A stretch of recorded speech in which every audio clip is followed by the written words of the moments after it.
ilmu. Lagi-lagi ilmu ya akal. Orang bertuhan karena orang itu menggunakan akal.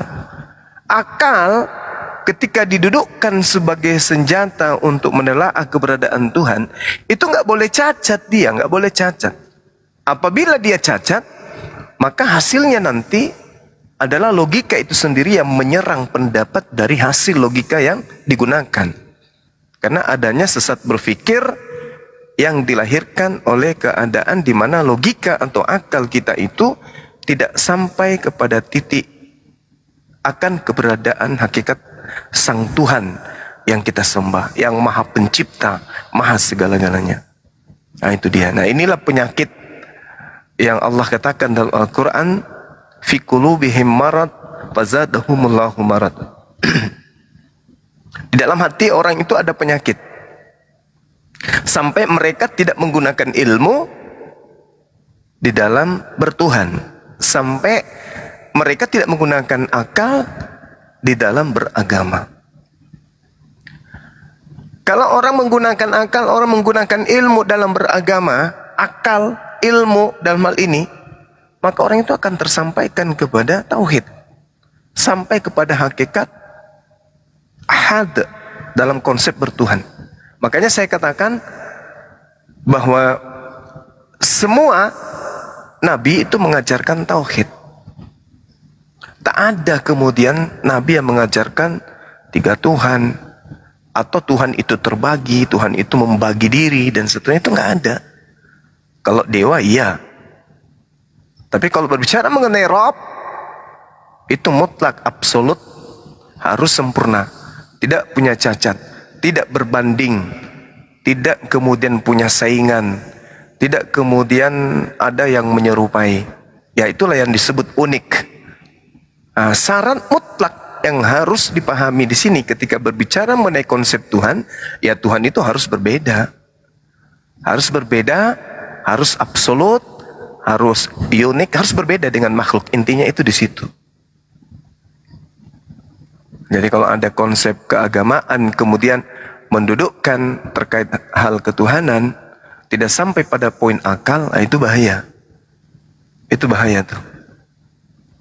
Menuhankan, mengibadahi sesuatu di mana hasil daripada kepercayaan itu hanya dari bingkai yang dibuat oleh nenek moyang, oleh kesukuan, oleh adat istiadat, apalagi oleh kepercayaan.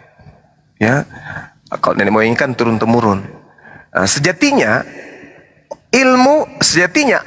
iman yang benar itu adalah iman yang bertumbuh dikarenakan asupan ilmu. Saya ulang, iman yang benar itu adalah iman yang diperkaya oleh nuansa keilmuan, bukan iman yang justru bertentangan dengan ilmu. Kalau ada iman yang miskin dengan nuansa keilmuan, maka iman itu disebut iman buta, alias angan-angan, khurafat jatuhnya. Itu tidak bisa. Karena kebenaran itu adalah mutlak meliputi keberadaan Sang Pencipta. Itu kebenaran. Dan kebenaran itu item kesamaannya adalah ilmu. Ilmu, akal. Itu nggak bisa kemudian tidak seiring. Harus. Maka iman yang betul adalah iman yang cakupannya dengan nuansa keilmuan. Kenapa Tuhan itu maha besar? Ilmunya ada. Kenapa Tuhan itu maha suci? Ilmunya ada. Kenapa Tuhan itu tidak serupa dengan makhluknya? Ilmunya ada. Harus. Dan yang paling terakhir adalah ya harus legowo. Harus logika kita, iman kita, kepercayaan kita mendudukkan perkara akal lebih utama. Bahwa Tuhan itu absolut, ya maka kita harus berdamai dengan keadaan itu. Apa itu istilahnya kalau berdamai dengan keadaan? Ada yang tahu? Toleransi kan? Toleransi dengan kebenaran. Jangan tidak berdamai dengan kebenaran itu. Hanya karena ego beriman, ego kepercayaan.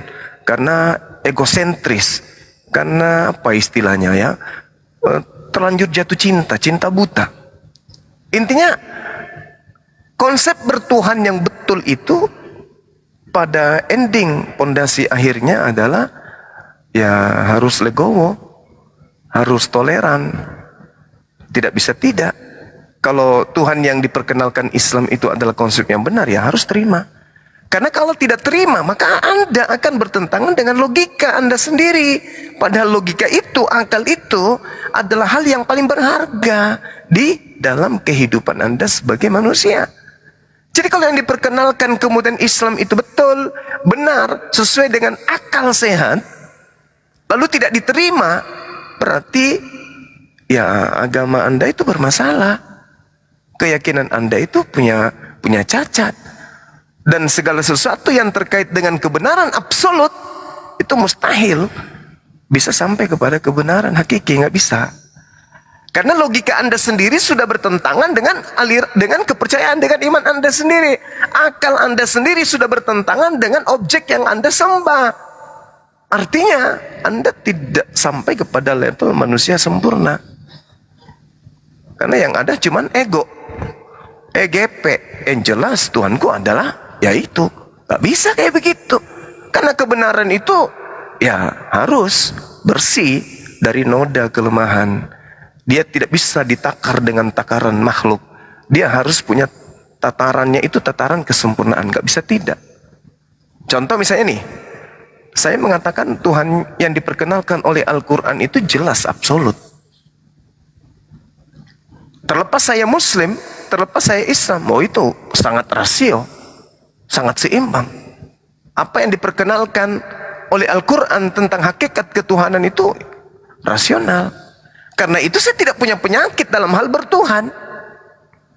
Gak ada penyakit. Makanya umat Islam itu damai-damai saja, aman-aman saja dengan ibadahnya. Aman-aman saja dengan ibadahnya.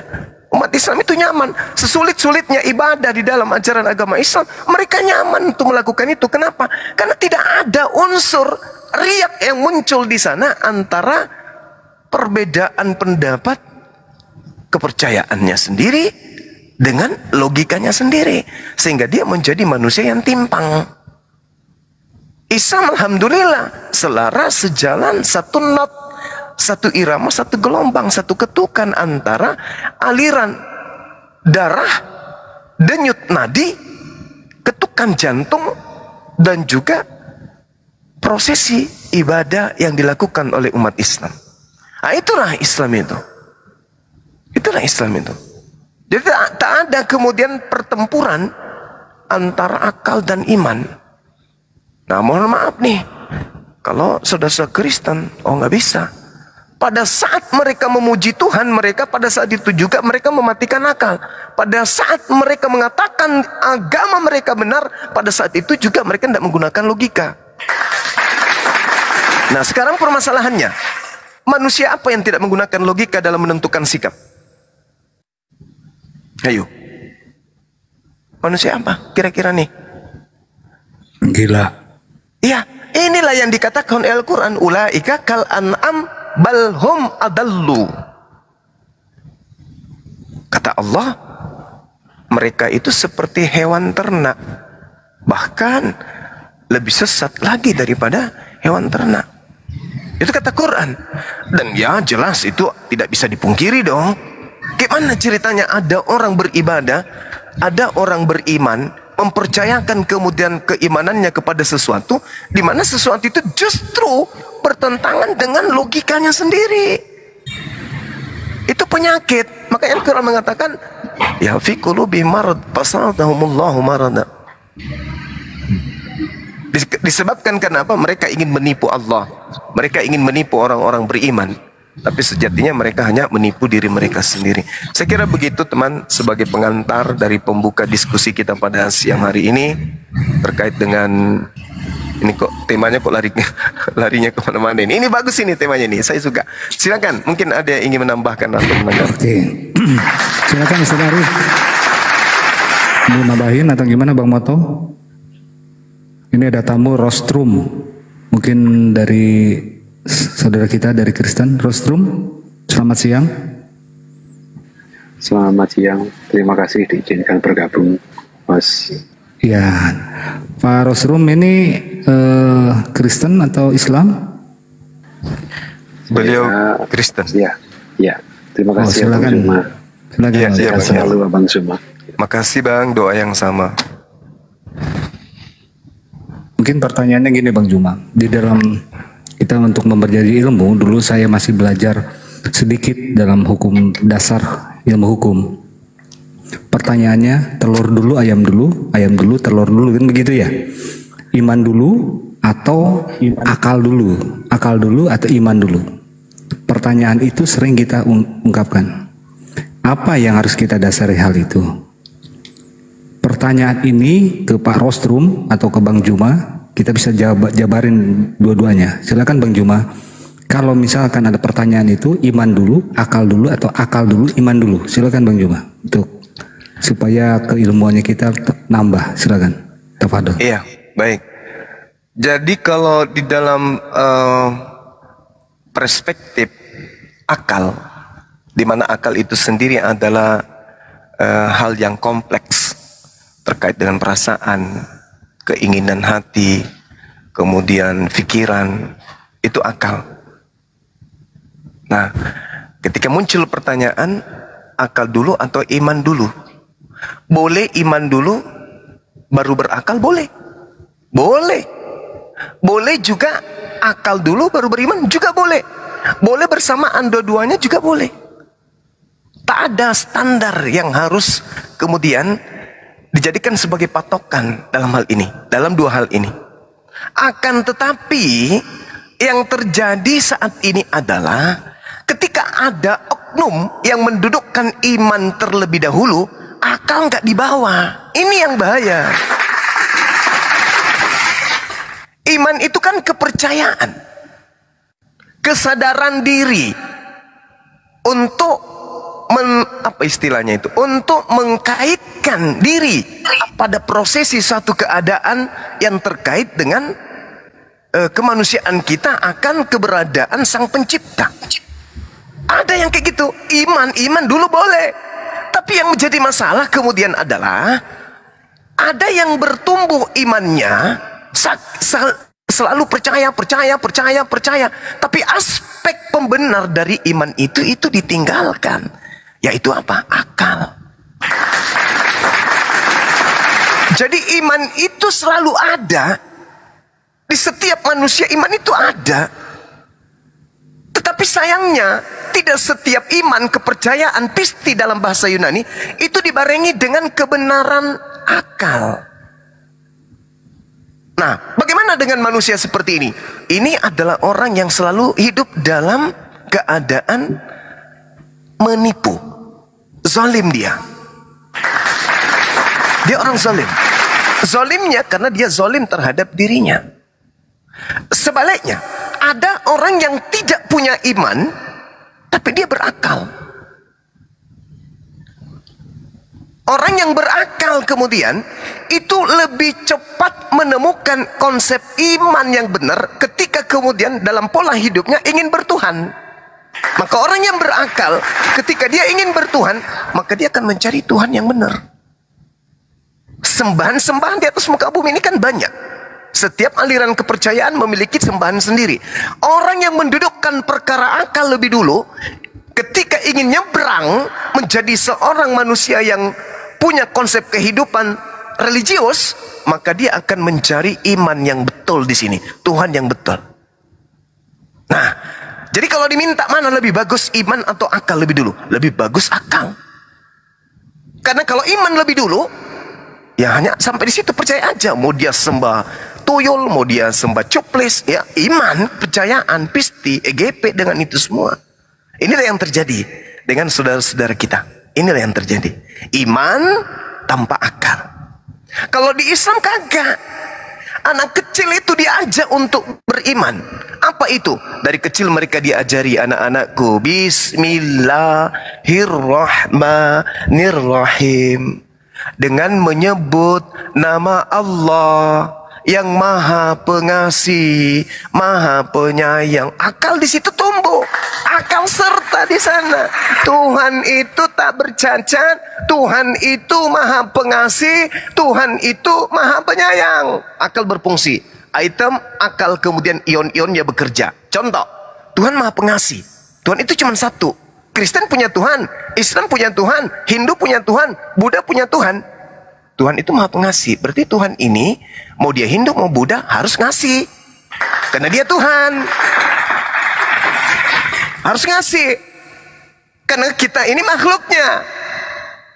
Orang Kristen makhluknya Tuhan, orang Islam makhluknya Tuhan, orang Buddha makhluknya Tuhan. Sebagai Tuhan, dia punya kekuasaan untuk memberi, mengasih. Itu mutlak. Itu mutlak. Ini yang disebut absolut. Maka Tuhan itu kemudian tidak melihat, tidak menakar, ya, realita yang muncul berupa materi itu sebagai takaran kepada seorang hambanya. Makanya dikatakan harta bisa jadi cobaan, kemiskinan bisa jadi ujian, kemudian kekayaan itu juga bisa menjadi apa? Ujian. Amarah Tuhan terhadap si fulan. Tuhan memberikan harta supaya dia terpuaskan akan duniawi. Karena surganya hanya di dunia ini aja. Aku kasih kamu harta karena kenikmatanmu hanya secukup di dunia ini aja. Kelak kamu mati, kamu di neraka. Nikmati hartamu. Inilah hasil upayamu. Nah, itu bisa jadi kayak begitu. Jadi kalau ditanya mana duluan iman dan akal, kalau disuruh memilih, akal dulu. Karena akal akan mengantarkan manusia kepada Tuhan yang benar. Akal akan mengantarkan manusia untuk berilmu. Ilmu tentang Tuhan akan membuat manusia tersebut sampai kepada Islam, dinul Islam. Makanya anak-anak kecil itu diajarin Alhamdulillahi Rabbil Alamin, memuji, menyanjung, memuliakan pencipta alam semesta. Alam semesta. Kemudian yang apa? Kepadanya tergantung segala sesuatu. Allahus Samad. Allah tempat bergantungnya segala sesuatu. Semuanya bergantung di sana. Bukan yang menggantungkan diri pada hakikat yang lain yang dituhankan, bukan. Nah, inilah Tuhan yang betul. Maka dikatakan Islam itu akal. Kedudukan akal. Sekira begitu Bang Ian. Ketika saya pribadi ditanya, dulu mana akal daripada iman? Saya katakan akal dulu. Akal dulu. Karena baginda Rasul Muhammad SAW menggembleng kemudian logika sehat orang-orang jahiliyah menjadi manusia beradab dengan konsep bertuhan, dengan fungsi akal yang dijadikan sebagai senjata lebih awal. Saya kira begitu dari saya. Silakan. Oke, terima kasih Bang Juma. Jadi kenapa pertanyaan itu saya lontarkan ke dua narasumber ya, Bang Juma dengan Rostrum. Pertanyaan yang sama dengan ke Rostrum nanti gini, karena dasar kita sebagai manusia itulah untuk mencari ilmu, apakah akal dulu, apakah keimanan dulu. Itu ya. Silakan Bang Rostrum untuk menjawab dengan pertanyaan yang sama. Silakan. Baik, terima kasih.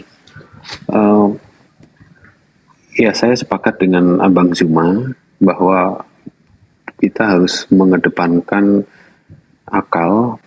Kemudian akal dan nalar itu mampu menerjemahkan atau menangkap bagaimana konsep ketuhanan dan keimanan.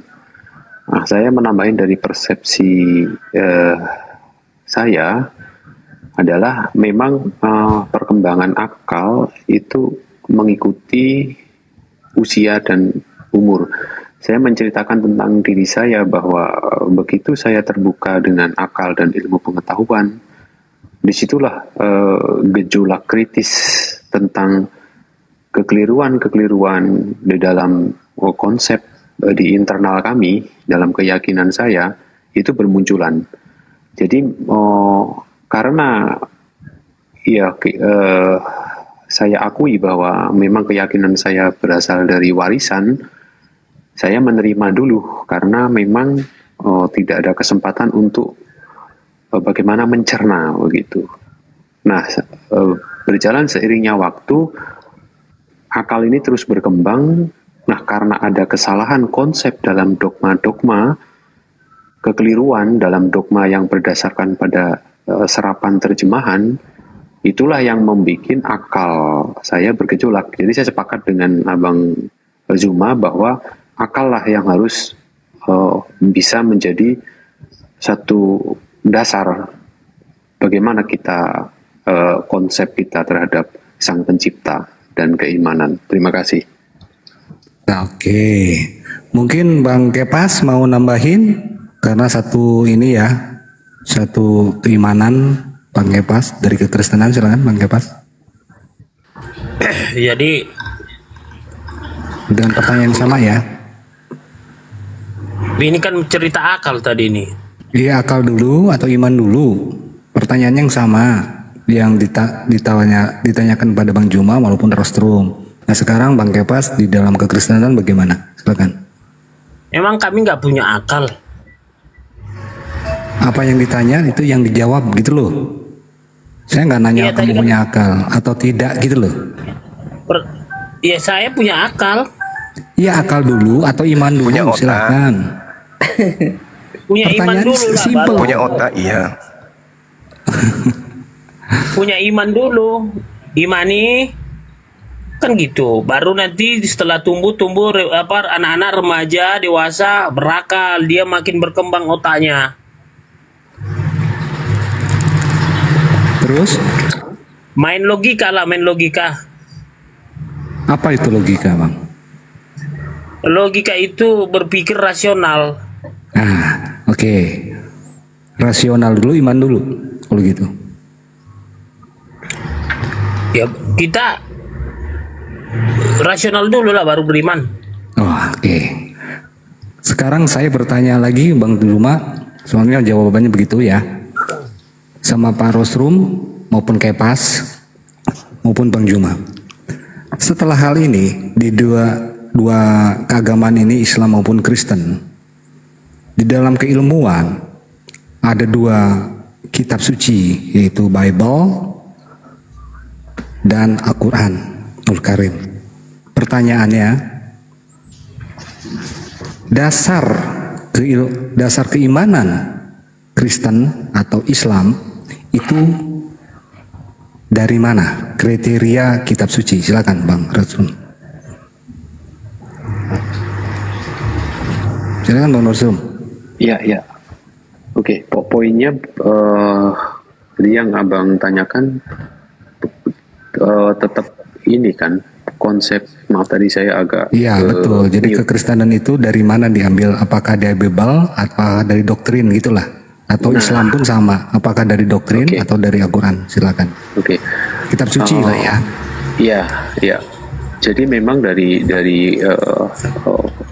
sejarah yang ada ya, kita bisa karena ini saya tidak mungkin akan menutupi atau ini tentang sejarah.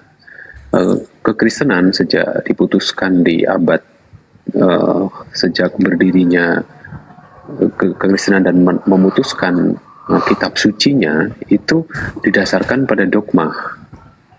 Karena Bible yang terdaftar atau Bible yang terlisensi oleh keuskupan Roma,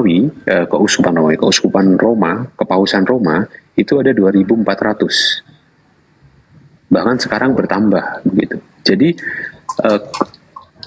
tidak mungkin kita akan berkonsep kepada kitab suci dulu baru kita menjelaskan dogma kepada jemaat awam, kecuali itu kegiatan bergereja atau misa setiap minggunya. Seperti itu, Bang. Oke, terima kasih Bang Rostrum. Silakan Bang Kepas mau nambahin? Cukup. Bang Roni Hulu, Kristen Muslim?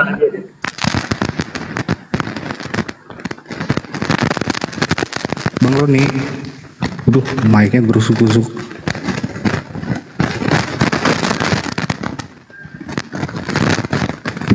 Wah, suaranya nggak keluar Bang. Di mute aja dulu Bang. Oke, silakan Bang Juma. Jawaban pertanyaan sama. Oh Kristen ya. Kristen baik dulu. Oke, boleh saya tambahin? Oh silakan. Oke. Bentar ya Bang Juma. Tadi sih saya agak mendengarkan dan mengamati narasi Bang Zuma. Ya, artinya bahwa dia menyampaikan bahwa di dalam memahami konsep ketuhanan itu didepankan akal daripada iman.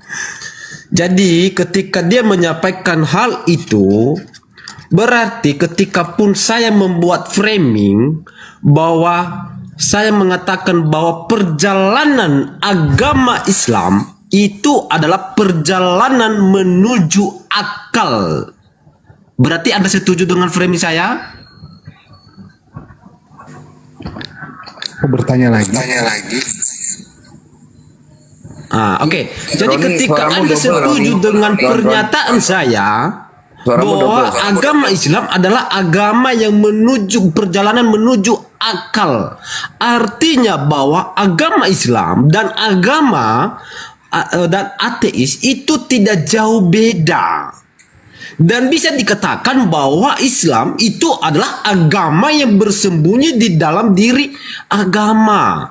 Padahal di dalam konsep ketuhanan, sebesar-besarnya Allah, mampu Allah itu muat di dalam akal Islam. Artinya bahwa akal adalah lebih besar daripada Allah. Oke? Nah, itu. Nah, jadi artinya bahwa kebenaran bisa dipahami oleh akal secara sepenuhnya.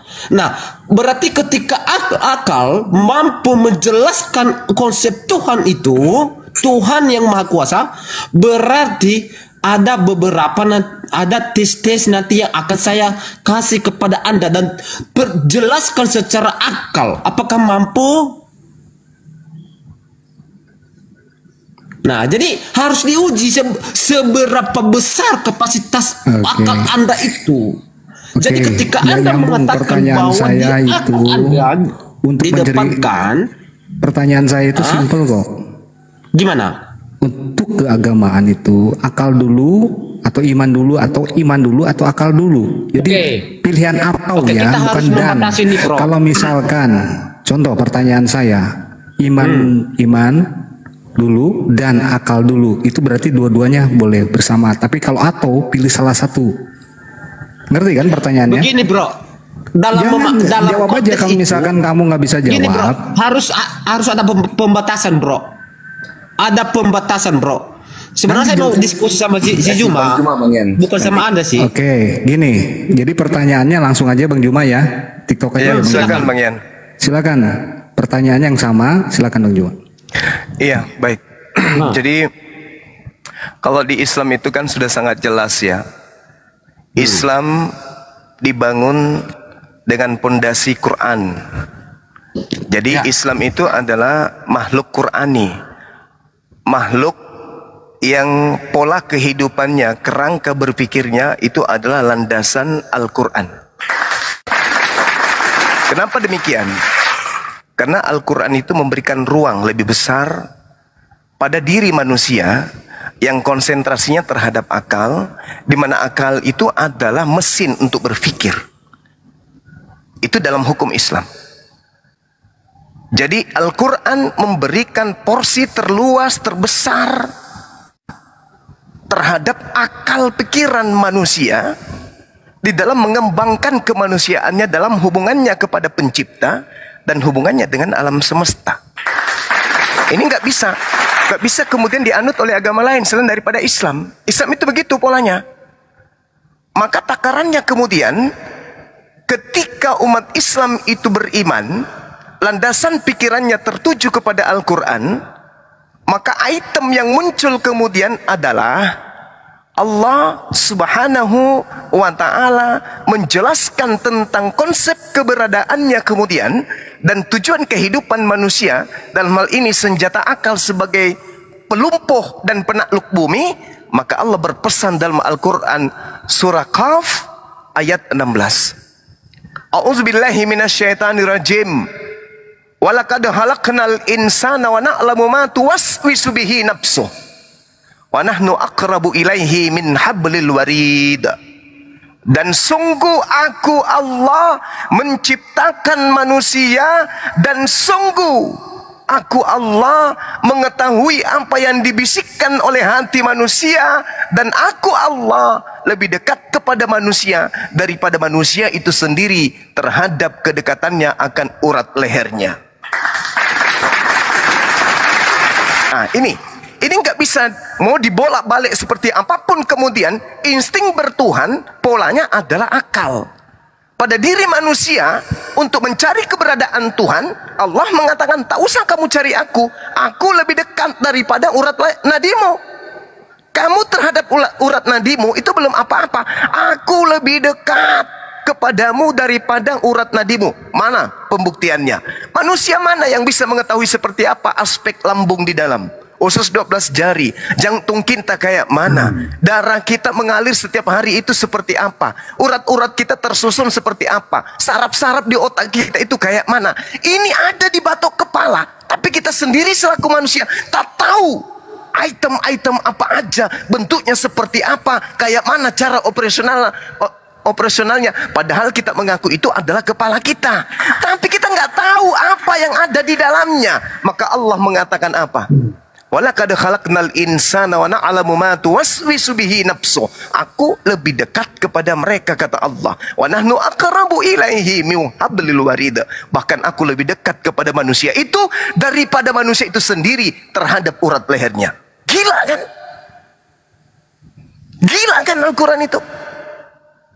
Maka Al-Quran menopang kemudian sabar. Insting keberagamaan umat Islam itu dalam pola hubungannya dengan Tuhannya dan pola hubungannya kepada alam semesta ini, itu teranulir dalam simpul Al-Quranul Karim. Maka jabaran utama dalam Islam itu adalah akal. Karena Al-Quran memberikan porsi terluas, terbesar pada diri manusia, pada unsur akalnya. Itulah Al-Quran. Al-Quran menyajikan keberlangsungan kehidupan manusia untuk bertuhan, untuk bersosialisasi, untuk bermasyarakat, untuk memberikan efek terhadap dirinya sendiri. Entah itu baik atau buruk, polanya lebih dominan kepada akal. Al-Quran menyajikan lebih besar akal itu kepada umat Islam daripada yang lain. Demikian. Oke, brother, terima kasih. Saya juga akan memberikan suatu narasi yang mengawali di mana saya percaya bahwa dalam konsep ketuhanan itu lebih diutamakan iman daripada akal. Kenapa saya mengatakan? Dasarnya apa? Kita harus melihat di dalam Amsal pasal 3 ayat 5 dan 6. Di mana di sana berbunyi, janganlah bersandar kepada pengertianmu, tetapi percayalah kepada Tuhan. Dan di dalam Ibrani pasal 11 ayat 1, iman adalah dasar segala sesuatu yang kita harapkan dan bukti dari segala sesuatu yang tidak kita lihat. Artinya dalam konsep Tuhan, ya, dalam karya-karyanya dan kemahabesarnya, ya, kami secara akal tidak mampu secara manusia untuk menjelaskan seperti apakah itu Allah. Namun kami hanya bisa menjelaskan siapa itu Allah hanya sejauh dia memperkenalkan dirinya melalui di dalam Alkitab. Jadi selain di dalam Alkitab itu adalah milik hak progresif Allah. Ya. Jadi ada hal-hal yang kita ketahui di dalam diri Allah. Karena kenapa? Saya menyadari, saya tahu diri. Saya harus tahu diri saya ini adalah terbatas. Akal saya terbatas.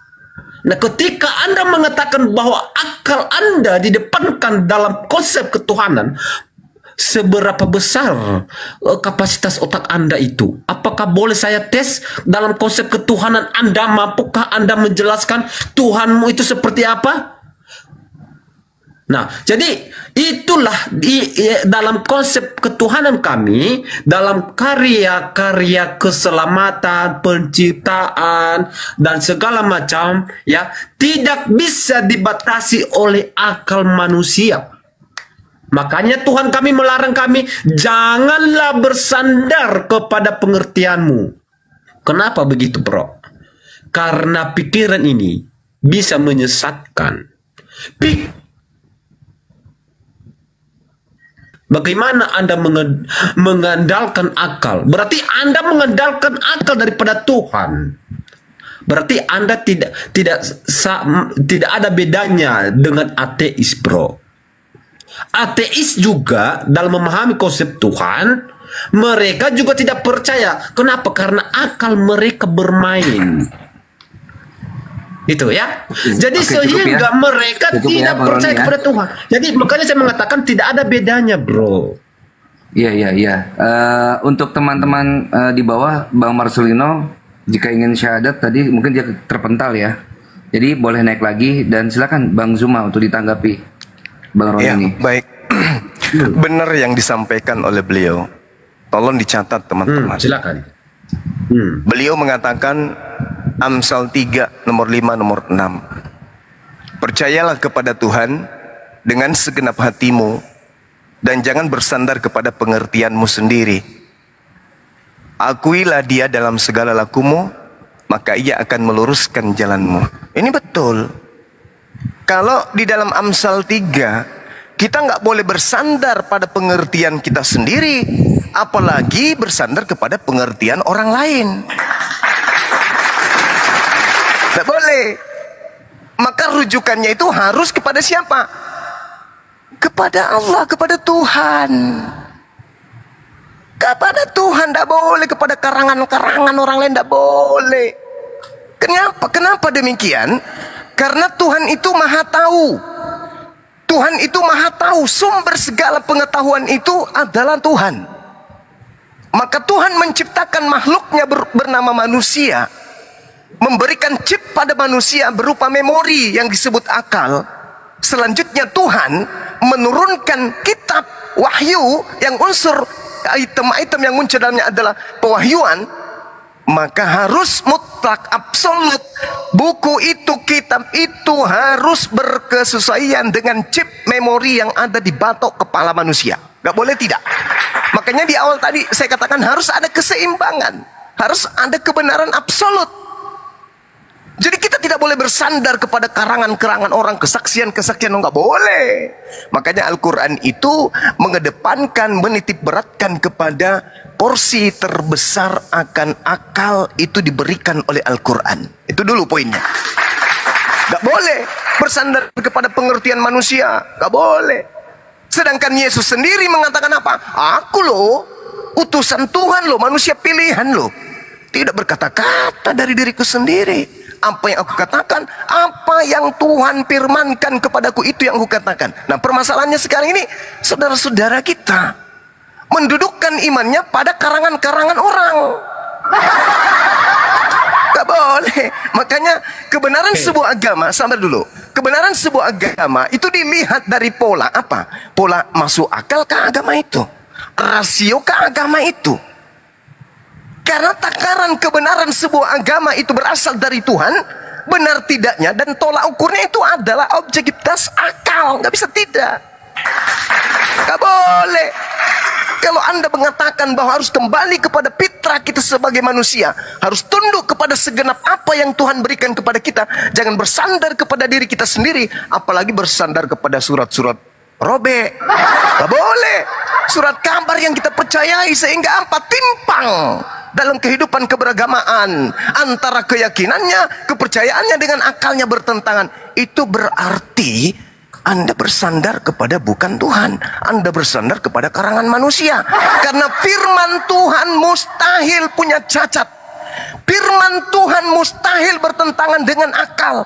Firman Tuhan mustahil bertentangan dengan kebenaran absolut. Maka Al-Quran mendudukkan perkara yang tadi. Al-Quran memberikan porsi besar pada alat reproduksi karya manusia yang berupa mesin pencetak ide, yaitu akal pikiran. Gak mungkin tidak.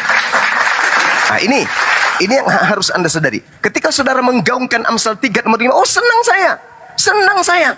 Karena akan berujung kepada apakah perjanjian baru itu rasio atau tidak. Kalau rasio, maka dia berasal dari Allah, berasal dari Tuhan. Tapi kalau dia irasional, maka itu berasal dari pandangan orang-orang Yunani atau orang yang suka dengan filsafat, di mana filsafatnya sendiri tidak dijadikan sebagai landasan keyakinan. Saya kira begitu, Bung. Thank you atas pendapat saudara. Silakan. Oke, brother. Sangat menarik sekali dan saya sangat setuju. Waalaikumsalam warahmatullahi wabarakatuh. Waalaikumsalam warahmatullahi wabarakatuh. Oke, saya lanjut ya. Sebentar, Bang. Sebentar. Dia mau syahadat ya? Bentar, iya. Ini nggak ada yang namanya Bang Marcelino di bawah. Bentar, saya mau lanjut. Saya mau menanggapi ini pernyataan Bang, sabar. Iya, sabar. Ini di bawah ini nggak ada yang namanya Bang Marcelino untuk naik minta syahadat, Bang Alex. Nggak ada, wallah nggak ada. Jadi apa yang mau kita syahadatkan, orangnya nggak ada, gimana? Lanjut. Nanti kalau ada pasti kita utamakan kok. Lanjut Roni. Ya, boleh saya lanjut ya, bro? Iya, lanjut. Silakan. Oke, bro. Saya menarik sekali dengan narasi saudara, ya. Kenapa? Saya setuju ketika Anda menyampaikan bahwa ketika di dalam Kitab suci harus masuk akal dan tidak boleh ada satupun yang bertentangan dengan akal. Nah, jadi saya setuju sampai di situ. Nah, maka kita cross check kembali. Apakah manakah yang dimaksud, manakah yang masuk akal? Apakah kitab suci Islam atau kitab suci Kristen? Nah, contoh saya memberikan suatu perbandingan, bro. Ya, berarti ketika ada yang bertentangan berarti itu bukan kitab suci. Anda setuju? Ya. Bro Juma? Saya setuju. Oke. Nah, jadi ketika ada yang bertentangan berarti itu bukan kitab suci. Mari kita buktikan sekarang secara akal. Kitab Anda itu diwahyukan kepada Muhammad dan tidak diwahyukan kepada oleh orang lain. Artinya bahwa Muhammad itu hanya menerima wahyu itu sendiri, tidak diterima oleh orang lain. Artinya bahwa dia tidak ada yang harusnya kontradiksi, tidak ada yang tidak masuk akal karena dia sendiri dong, tidak ada pihak kedua, pihak ketiga. Harus lurus sejalan jalur ceritanya. Nah, harusnya begitu. Tetapi ketika kita memakai akal yang Anda bilang, tetapi kenapa banyak sekali yang kontradiksi dan bertentangan dengan akal? Contoh Al-Quran 27 ayat 8 dan kita membandingkan dengan Al-Quran 28 ayat 30. Kenapa itu ceritanya sama tetapi berbeda? Padahal hanya satu orang yang menerima. Harusnya sinkron dong. Kecuali kalau ada orang kedua, ketiga, dan keempat, ya mungkin bisa berbeda gitulah ya, tapi bisa diselaraskan secara begini kan, bisa diselesaikan secara studi banding gitu kan, ya bisa diselesaikan. Tetapi ini hanya seorang, harusnya sinkron, bro. Nah, tetapi ini kenapa berbeda? Berarti kitab suci ada bukan kitab suci asli ya, tetapi palsu kalau begitu. Coba direspon, bro.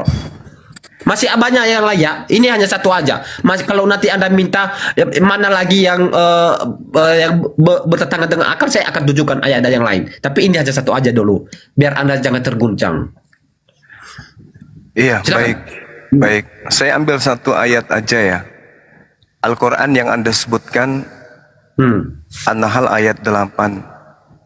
Wa subhanallah, Allah itu maha suci, tidak bertentangan dengan akal. Rabbil alamin, Tuhan seluruh alam semesta, gak bertentangan dengan akal. Apanya yang bertentangan dengan akal di sini? Yang dimaksud sabar bang. Yang dimaksud bertentangan dengan akal adalah manusia melahirkan pencipta. Itu yang dimaksud. Tuhan berinkarnasi, menjelma menjadi makhluk cupu. Itu maksudnya. Ini malah menguatkan akal sehat. Allah pencipta alam semesta itu maha suci. Tak ada yang bertentangan dengan akal. Disebabkan karena kalau pencipta alam semesta ini tidak maha suci, itu bukan pencipta alam semesta. Itu pasti tatarannya ciptaan. Coba aja Anda tunjukkan satu sembahan di atas muka bumi ini yang selain daripada Allah. Pasti kami umat Islam akan menemukan cacatnya. Contoh misalnya Yesus. Cacatnya kami temukan. Allah Subhanahu wa taala cacatnya, coba ada nggak di dunia ini manusia yang bisa menunjukkan cacatnya daripada Allah? Tak ada. Nah, inilah yang disebut bahwa pencipta itu harus sampai pada kebenaran absolut, mutlak. Tidak boleh ada cacat. Nah, sedangkan yang kita bahas di sini adalah terkait dengan iman dan akal. Iman itu harus selaras dengan akal. Akal ini harus mensuplai kebenaran terhadap iman, sehingga imannya itu bukan iman buta. Makanya kalau saya ditanya lebih dulu mana, ya lebih dulu akal, karena akal mengarahkan iman yang tadinya rusak, iman yang tadinya salah menjadi iman yang betul. Tapi kalau iman yang lebih dulu, namanya sudah iman, akal dipensiunkan. Karena saking percayanya. Contoh misalnya di Kristen bergelar profesor, penemu-penemunya konon ceritanya mereka mengaku banyak orang-orang cerdas, cendekiawan, profesor dan segala macam di Kristen itu. Tapi coba Anda berbicara terkait dengan kepercayaan, keimanannya, ancur. Anak TK lebih akalnya berfungsi daripada seorang pendeta ataupun pastor. Anak TK coba kasih gambar Yesus, kasih gambar Yesus, kasih gambar ayam, anak TK bisa bedakan tuh.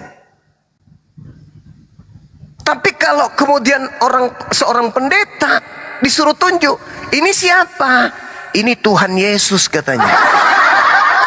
Anak TK mengatakan ini manusia bernama Yesus. Kalau pendeta ini Tuhan Yesus. Kan anak TK lebih hebat daripada seorang pastor, daripada seorang pendeta yang lulusan STTTTTTTT. Kenapa? Karena mereka lebih mengedepankan iman. Akal dipensiunkan. Ya kalau iman lebih dulu, tetapi akal mengikut untuk bekerja, memberikan asupan-asupan pemikiran-pemikiran yang benar, maka iman itu akan terarah nanti. Ujungnya apa? Asyhadu alla ilaha illallah wa asyhadu anna Muhammadar Rasulullah. Tapi kalau seia sekata antara iman dan perpuluhan, sampai dikubur neraka malah. Itu bang, itu yang perlu Anda pahami. Jadi di sini ketika Anda membawa Al-Quran, tak ada yang tidak masuk akal di situ. Bertumbuh iman kami, Allah yang kami sembah itu maha suci, dialah Allah Tuhan semesta alam. Nah sekarang saya balik bertanya kepada saudara, masuk akalkah kemudian ketika pencipta alam semesta ini membutuhkan ibunya untuk membuat dia menjadi bertumbuh menjadi anak-anak? Silakan. Oke. Nanti di dalam narasi saya terakhir saya akan menjawab pertanyaan Anda, dan saya memulai dulu menanggapi jawaban Anda terhadap narasi saya tadi sebelumnya.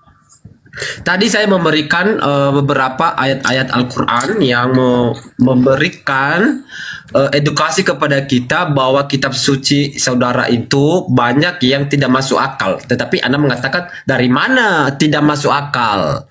Nah, sekarang saya menjelaskan. Tadi saya memulai bahwa Muhammad itu menerima, Muhammad menerima wahyu itu hanya seorang diri, harusnya sinkron ceritanya. Tetapi di dalam cerita Quran 27 ayat nomor 8 dan Quran dibandingkan Al-Quran 28 ayat 30 itu tidak sesuai. Nah, di mana tidak sesuainya? Ya, saya akan bacakan. Mungkin ketika saya tidak bacakan, mungkin Anda menyampaikan saya berbohong. Nah, oke, saya akan membacakan An-Nahl ya ayat 8. Maka tatkala dia tiba di tempat api itu, diserulah dia bahwa telah diberkati orang-orang yang berada di dekat api itu dan orang-orang yang berada di sekitarnya, dan maha suci Allah Tuhan semesta alam. Nah, kita melihat perbandingannya. Ya, maka tatkala Musa sampai ke tempat api itu, sampai di situ sama. Nah, diserulah dia dari arah pinggir. Nah, ini udah mulai berbeda, bro. Di pinggir lembah yang sebelah kanannya, pada tempat yang berkahi, dari sebatang pohon kayu, yaitu ya Musa, sesungguhnya aku adalah Tuhan semesta alam. Ya, kenapa tidak sinkron? Di sini ada berbunyi sebatang pohon kayu, sedangkan di ayat-ayat tidak ada. Artinya bahwa tidak sinkron, artinya bertentangan dengan akal. Nah, itu. Nah, tadi narasi Anda menyampaikan bahwa apakah Tuhan menjadi manusia? Apakah bisa masuk akal atau tidak? Nah, bagi kami dalam konsep ketuhanan, kami tidak bisa membatasi dia secara akal dalam berkarya, dalam melakukan penebusan. Karena Tuhan mampu melakukan segala sesuatu di luar jangkauan akal, di dalam pikiran manusia. Karena Tuhan memiliki kehendak, makanya dia memiliki rencana. Makanya dia mengatakan, rencanaku bukanlah rencana manusia. Rencanaku bukanlah rencana kecelakaan, tetapi rencanaku adalah masa depan yang indah.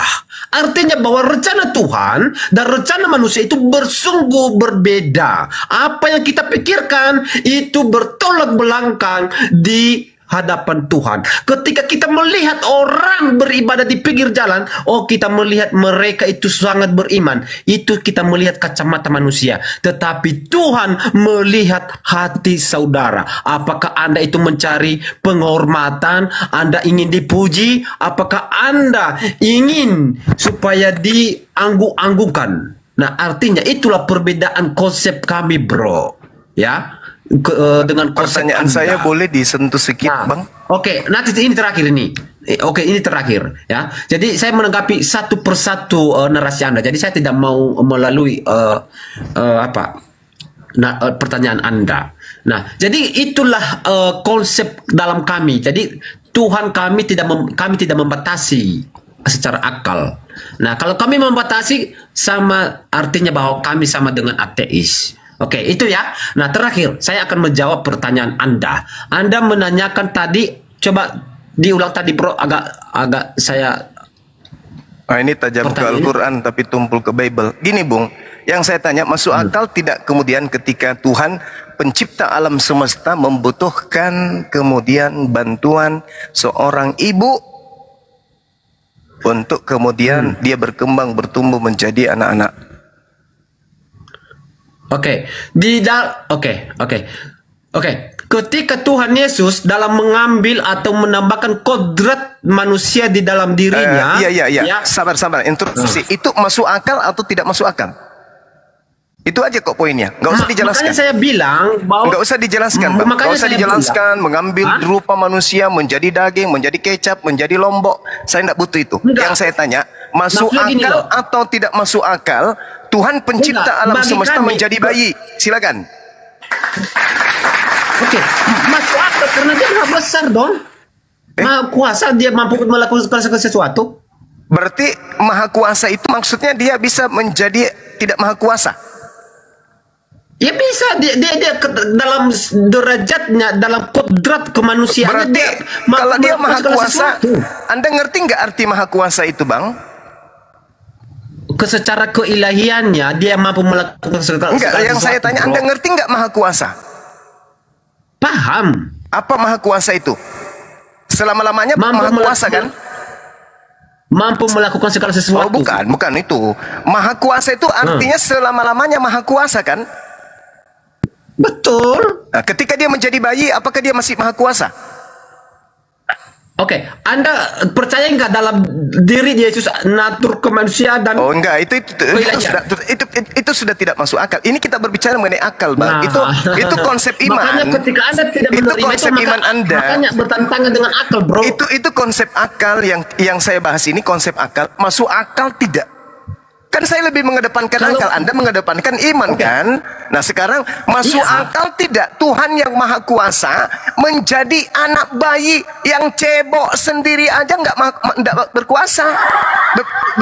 Bagaimana itu Bang? Oke. Segala sesuatu ya di dalam diri keilahian Yesus itu adalah kemahakuasaan. Ini dia. Enggak, bukan di situ. Itu konsep iman yang saya tanya akal. Saudara, harus Anda percaya bahwa di dalam diri Yesus ada yang saya bahas di sini akal, bukan iman. Nanti saya tes akal Anda nanti dalam memahami. Anda kan tadi sudah tes saya dan saya lolos dari ujian itu. Anda aja nggak ngerti Quran. Sekarang masuk akal tidak pencipta alam semesta menjadi seorang bayi yang tak berdaya. Iya masuk akal dia. Lalu ketika yang Maha Kuasa ini menjadi bayi, yang Maha Kuasanya kemana? Lah kan dia menambahkan kodrat ke manusia di dalam dirinya. Kenapa tidak percaya itu? Makanya otak Anda bertentangan. Loh. Maksud Anda Tuhan yang Maha Kuasa ini menjadi bayi gitu? Iya jelas. Ketika dia menjadi bayi, apakah dia masih Tuhan? Oke, ingat ya, di dalam Kolose 2 ayat 9, sebab dalam dialah berdiri segala jasmania seluruh saya ngerti, justru itu Bang, ketika Tuhan yang Maha Kuasa ini menjadi seenggok bayi yang menjaga alam semesta ini siapa? Ya dia kan, kenapa kita yang bayi tadi ini yang menjaga alam semesta. Kami tidak membatasi dia mau melakukan. Dia Maha Karya. Justru Anda yang membatasi nih. Tuhan yang Maha Kuasa Anda batasi menjadi bayi. Pertanyaan saya, yang Maha Kuasa yang mengawasi alam semesta ini, yang bayi tadi itu? Loh, iya betul. Jadi yang bayi ini yang mengawasi alam semesta? Betul. Oh ya sudah. Dan itu Anda katakan masuk akal. Dan itu Anda masuk akal katanya. Secara alam semesta ini, langit dan bumi, dia itu telah berkuasa. Anak manusia jadi berkuasa. Yesus itu ketika dia bayi, dia Maha Kuasa.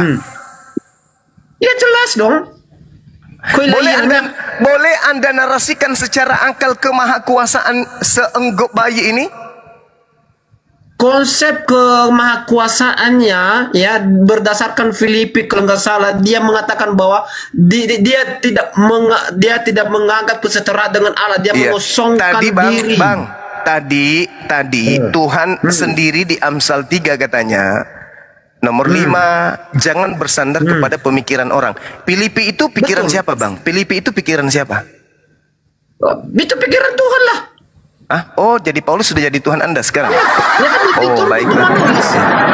Sudah, saya angkat tangan. Kalau Anda sudah mengatakan Paulus itu Tuhan Anda, saya angkat tangan. Bang, silakan dengan guru saya yang lain. Kebetulan saya mau ibadah. Bung, saya izin ibadah dulu 10-15 menit. Terima kasih Anda sudah mengatakan Paulus itu sebagai Tuhan Anda. Jangan lari, saya mau tanya tentang konsep ketuhanan Anda. Saya akan hadir kembali 10-15 menit. Saya harus lebih mengedepankan akal daripada ikut permainan anak cupu seperti Anda. Ya, oke. Silakan Dinda Daman atau yang lain. Silakan. Saya pamit ibadah sebentar. Silakan. Enggak, Bang. Percaya sama saya, Bang. Percaya. Saya justru sering mengobrak-abrik komalnya orang Kristen. Apalagi kalau komal saya sendiri yang didatangi. Masya Allah, luar biasa itu. Saya hanya harus ibadah. Anda harus hargai itu. Ya, silakan. Oke, silakan. Oke, bro. Makassar sudah.